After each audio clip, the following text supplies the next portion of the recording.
that fluctuates a lot more.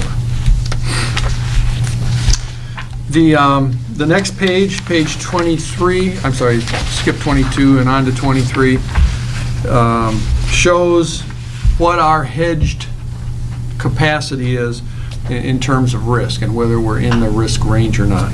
And you can see that for the 14 or the 15-16 year, the 16-17 year, we're not in any hedged risk during those 2 years. We start to get into that shaded area in 17, 18, 19, but that's only because this model doesn't know yet what the cost of fuel will be for Bell River and Campbell, which is more than 50% of where our load comes from.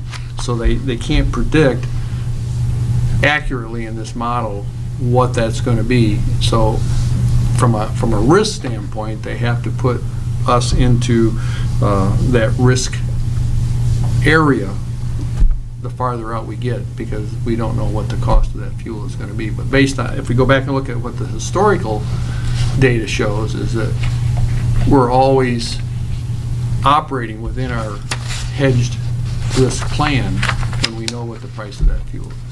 So one of the last comments in the executive summary says that it's under hedge plan compliance and recommendations. At this time, Lowell is out of compliance with the MPPA hedge plan on page 19 and 23. It shows our position relative to price certainty, which is what hedging is for.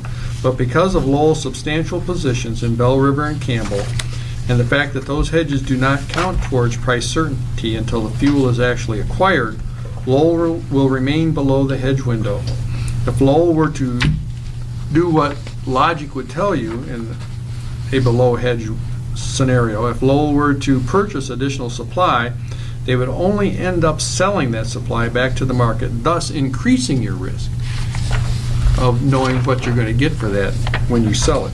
So even though the hedge policy shows that in future years there is risk, it's really not a risk that is anything we need to be concerned about.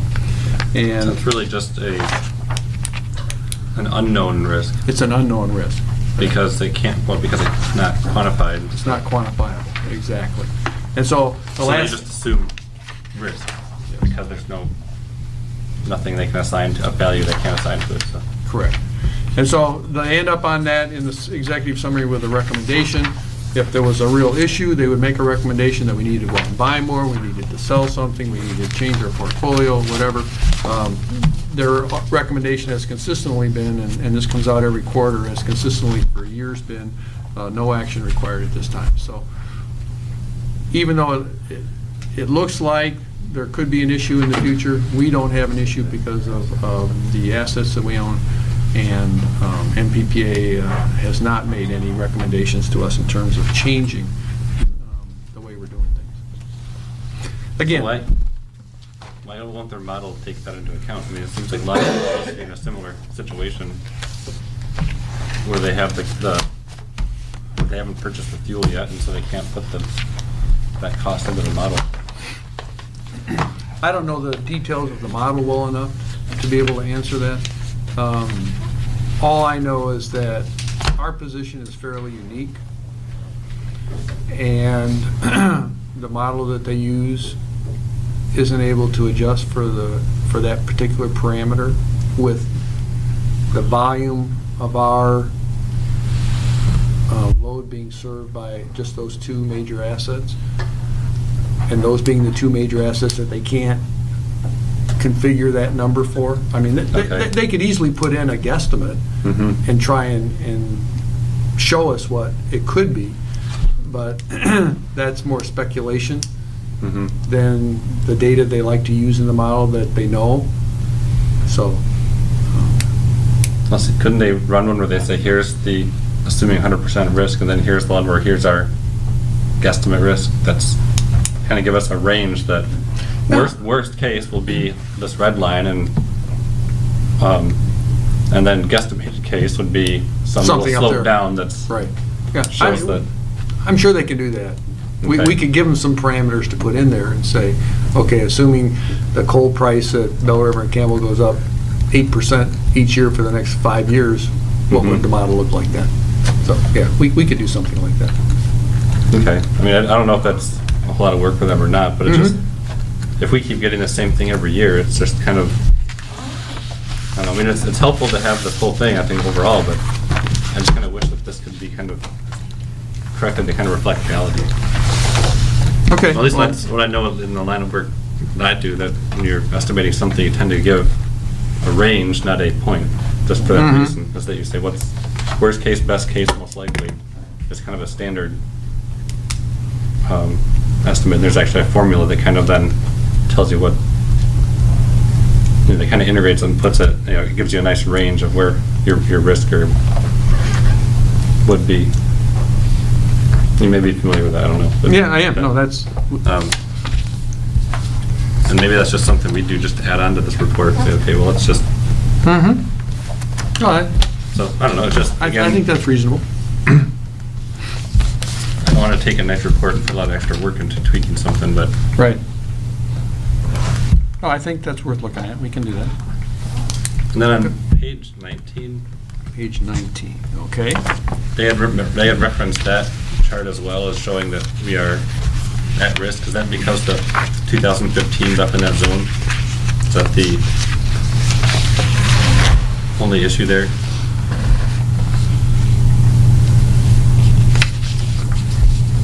Yes.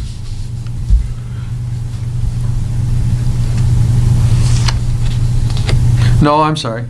Oh, wait a minute. I'm trying to remember what they wrote, but I thought they said that pages 19 and 23 I think what it's saying is show the... for those things that we have hedged against and are known, we're not at risk. The line is well below the risk range. Okay, but except for 2015, I guess, because, well, they referenced it, and I was trying to figure out what they meant. Because in the summary, it said, at this time, Lowell's out of compliance with the plan on page 19 and 23. Right. And I just was trying to figure out, because to me, this looks like it's a good thing. Page 19, so I was trying to figure out what they meant.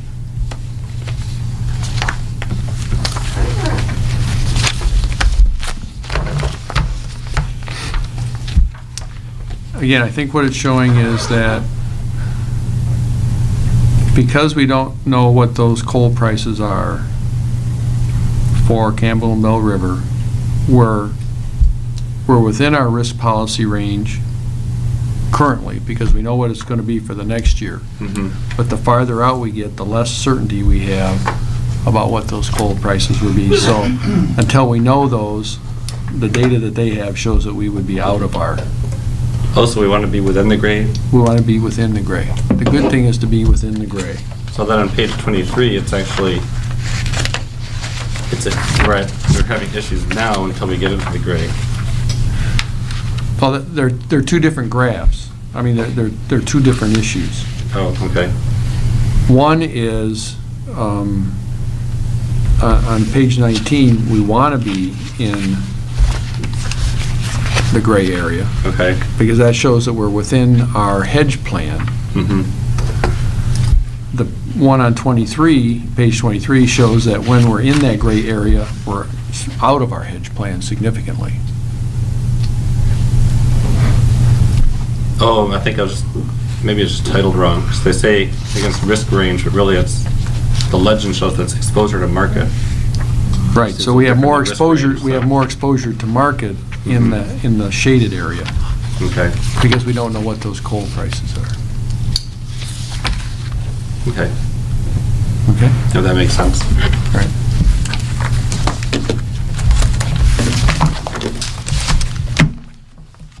All right, next item.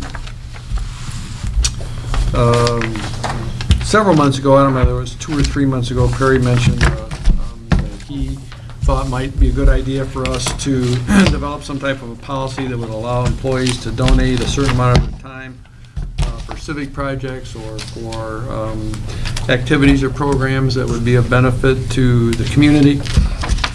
And as we begin the review process for our handbook, for our policy next month, it seemed to me like maybe this was an opportune time to look at some sort of policy on this topic. We're aware of organizations that allow employees to donate a certain number of days per year to some cause.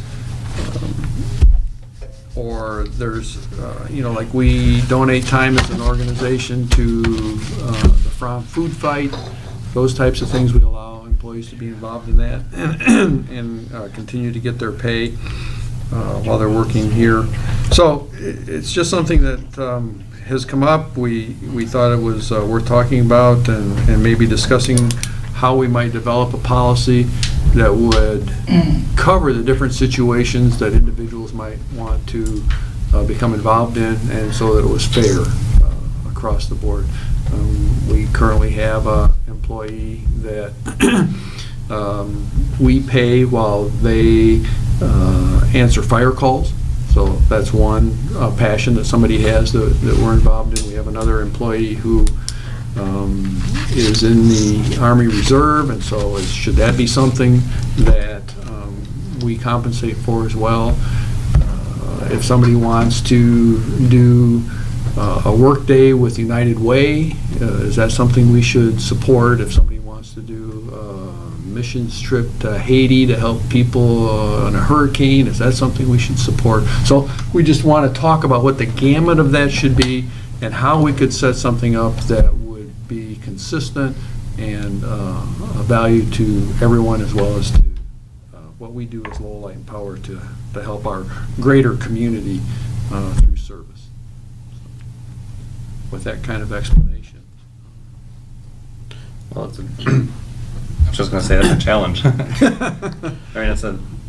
Because I know that, obviously I work for a really big company, but they have a good volunteer engagement policy, but it evolves all the time. It's a tough thing because you're basically, you're trying to encourage some employees to volunteer, but some already have volunteer commitments that have been ongoing since before they joined the company, and how do you treat that fairly with, a company-sponsored event type of thing? And I don't know. Good luck to us, I guess, to figure this out. One concern I have is two of our board members aren't here that are kind of our HR specialists, Tina and Tamala, so they should certainly be a part of a later discussion on this. Right, and I think tonight was just to start the process. I've thrown, over the years, thrown some different ideas out. I guess I would like to see Greg, an office member, 2 or 3 people from our organization sit down and try to put something together and bring that back to the board, as compared to, again, because I think I'm aware of some things that a couple people might do in the organization, but I'm certainly not aware of what everybody does. So I think it should come, I think it should come from the organization itself, bring it to the board, and you can explore or look at different things, and again, talk to different companies, different power companies. If Portland's doing something, if Traverse City's doing something, I know that Amway does, again, that's not power, but Amway does something in that fashion. And again, I would like to see it equitable for all members of Lowell Light and Power. And I think that needs, for me, that needs to come from your office or the office of Lowell Light and Power, because I'm not aware of what Steve might be doing outside. I am aware of an Army Reserve. I am aware of Assistant Fire Chief. I know that, Sharon in the past has been very active with FROM. We've been, as a company, we've been active in the food fight. We've taken that on and everything. But I, again, would just like to see some kind of policy that kind of, is it going to solve everything? Probably not, but at least an attempt to make it equitable for all employees of Lowell Light and Power. I think it's gonna be hard to make it equitable, but I think as long as you just, I think the idea would be trying to make it at least giving opportunities and kind of supporting and encouraging employees to want to do that. Because I think it's kind of hard to, I mean, when you're comparing volunteer activities, I mean, every single one of them's an apple and orange and kumquat and whatever else, so. Right. So yeah, it's, I mean, it's gonna be hard to make it fair, because I mean, my company, I know that there was a time when they really promoted intra-company inclusiveness or whatever, you know, kind of getting organizations of company, within the company doing things. And at the time, you know, I was more involved in the city of Lowell, and, you know, and kind of what I was doing was really not really recognized or just valued at the time. Now they've kind of changed the policy and it is more valued. But on top of that, I was technically an employee with the city, you know, and I still am, because I get paid. So there's the, even though it's a small amount, but so there's all those kind of things, and it's really hard, I think, to make that fair. And so you just have to kind of, you know, at least what I found with my company is they just try to encourage and support employees best they can. They do have like a, I think, a donation match policy for, but only for like a certain organizations that they've recognized as they're good, but then you can apply and say, hey, I'd like to match this one, will you do it? And they may or may not. So they have all kinds of options, and, you know, now it's, for a company that big, it's easy for them to kind of manage something like that. And I don't know how we could do that, being as small as we are. But I think it's at least good just to have the policy that it kind of at least outlines what we're trying to do. And so when an employee comes and says, hey, I want permission to be on call for search and rescue or whatever, that you can decide, hey, is this worth it to us or not? And you've got a policy to kind of guide you. Mhm. So, I mean, there's a lot of things to consider. A lot of variables, Yeah. a lot of possibilities, that's for sure. And another thing to consider too with volunteering is that most nonprofits, it's hard for them to deal with the occasional volunteer. It's not that useful to them. At least that's what I found. And so if you have somebody that just shows up and says, hey, can I help for a few hours? They don't really have anything for them to do. But if it's an organized effort where you get a lot of people doing a short amount of time, or a few people doing longer commitments, that's really what can help them. Right. And so that's the other thing to keep in mind is if we're just throwing people at volunteer groups, we're not going to help them as much. Right, but like I was saying, there's I know United Way has 2 or 3 times a year they have a day of sharing or a day of caring or something like that, where, you know, they encourage you to, as an employee, to give your day to, you clean up a nursing home, you're doing something that's connected with United Way. I know that even at APPA's annual conference, the first day, the Friday before the annual conference, is always a day of sharing, and you can come in a day early and volunteer, and that community has it set up so that you're, you know, helping flood victims if that's what's happened there, or the Red Cross, or, you know, they have 2 or 3 organized efforts that you donate a day to help at the front end of the APPA annual conference. So, I mean, there's hundreds of possibilities like that. You can't cover them all, but somehow you can make it consistent. Do you allow employees to do that 3 days a year? Do you allow them to be compensated for X number of days worth of salary for doing those things? Or some way we can make it we can make it consistent without having to worry about what each individual opportunity is. And I guess that's where we're trying to get to. What value do we place on that effort? Yeah, and I think, I mean, I'm going back to my company as an example, but they, I believe all of our volunteer time is generally on our own time, unless you're doing a specific coordination effort, you know, for a bigger thing with the company, and if you're one of the lead people, you might get a couple hours to use or something. But what they do have is they have once a year we do a community day where they have, you know, 20 projects where they try to get anywhere from like 10 to 100 people at these projects to do something, and then the company actually pays us a half day's worth of time to go do that. Mhm. And so that's kind of their way of saying, get out of the office and go volunteer because we're going to pay you for it. Right, exactly. How do you support that? Yeah, and so that's been, I think, a very neat idea, and I kind of wish we'd do it twice a year then, but it's just hard to get, they kind of rely on individuals to do the organizing. Mm-hmm.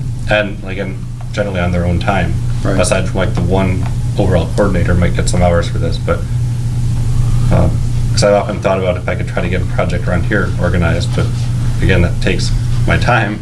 Sure. To sit there and find somebody who needs a project and then go recruit the people at work and then, apply for grant money through the company to buy equipment or whatever, so it's just, it's on my list of things to do, maybe someday, but. Right. Yeah, but I mean, at least I know that, one thing that it does help, I think, with our company's been trying to focus on lately is basically the emotional and mental health and communityness of volunteerism in general. Mhm. The fact that you have happier workers or more productive workers, and that's what we try to do, Right. and just recognize that employees have outside interests besides the company. Mhm. So I think if we could find a policy that sort of is embracing like that, we'll be off to a good start. Good. All right. So we as staff will try and get some ideas together and bring them back for the next meeting, and then hopefully Tina and Tamara will be here as well, and we can discuss it further. We have Adopt a Road coming up, is that right, Sharon? Next Wednesday. Next Wednesday, so if there's anybody interested in helping us on the Adopt a Road, our normal time is like 5:05 or 5:10 out at the Lowell. 5:05. Huh? You're always there early. Yeah, but you gotta send me a reminder, a little text message reminder that day, okay? Also, are you text savvy? What? Look at this phone, it receives text. I can text out, I might have to push 5 times in order to Okay, get. I'll get you a reminder. And I think that's all I have. All right.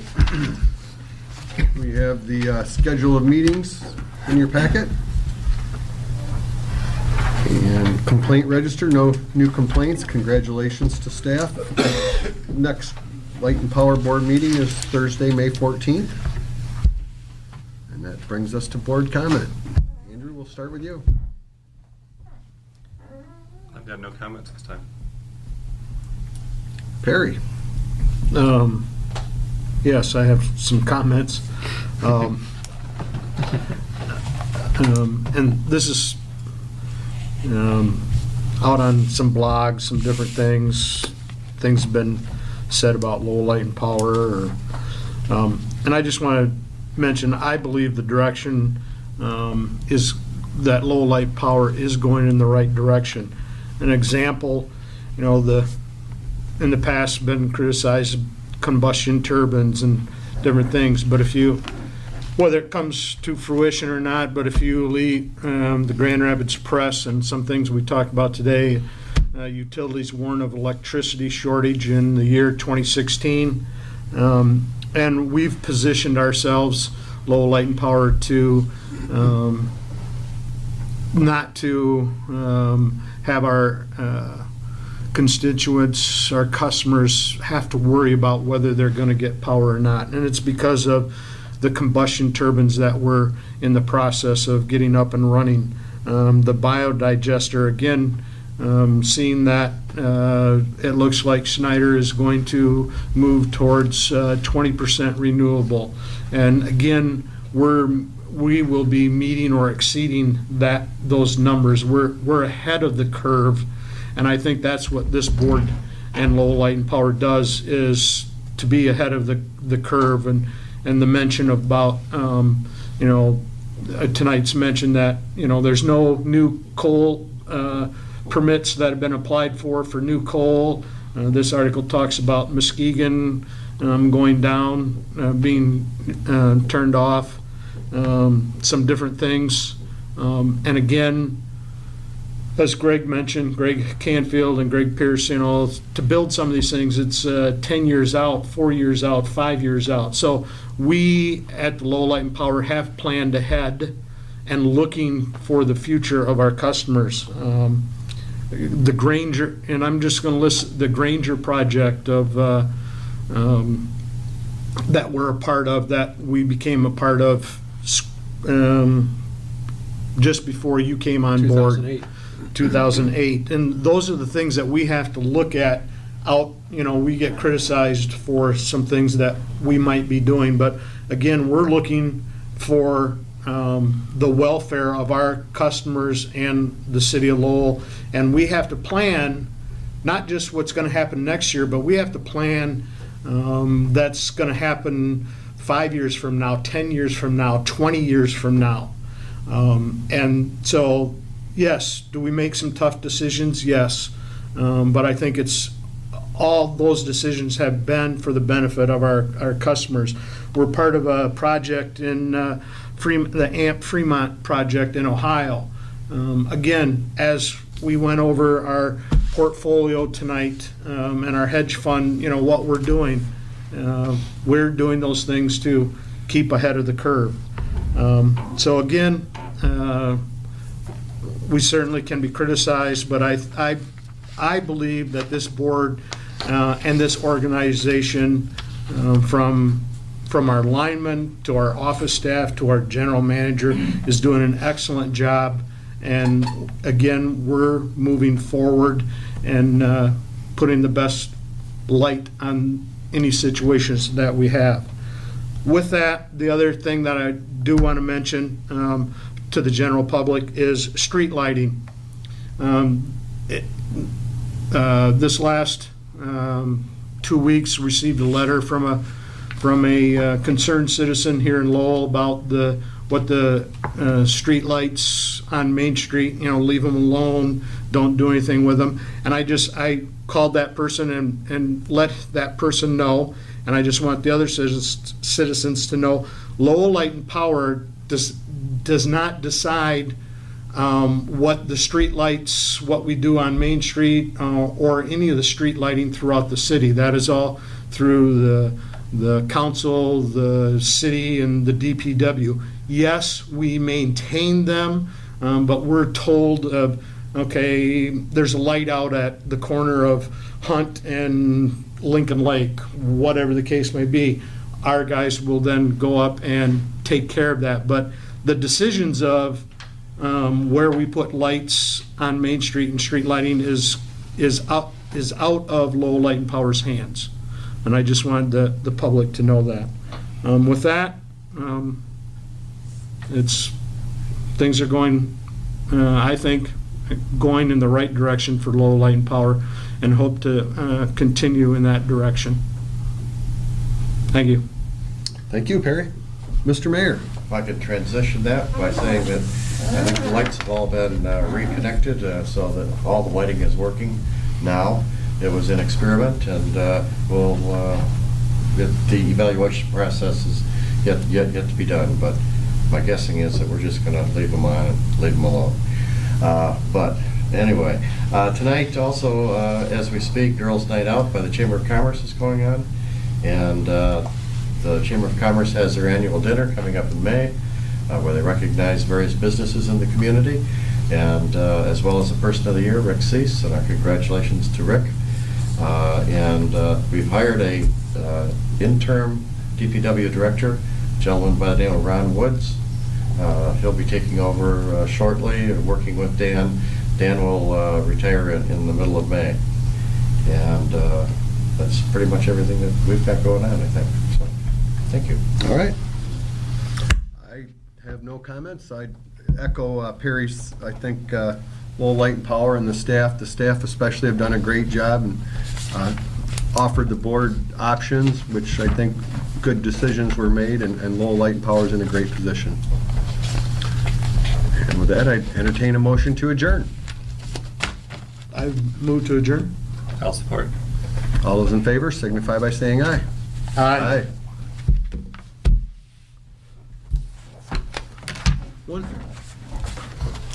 So when are you going out to the conference? Are you leaving on Friday? I or- think the three of us are going on Friday. You and I Okay. and Greg are going on Friday. I was just, because I was looking at the Thursday date Yeah. that we got it, so the very next day we're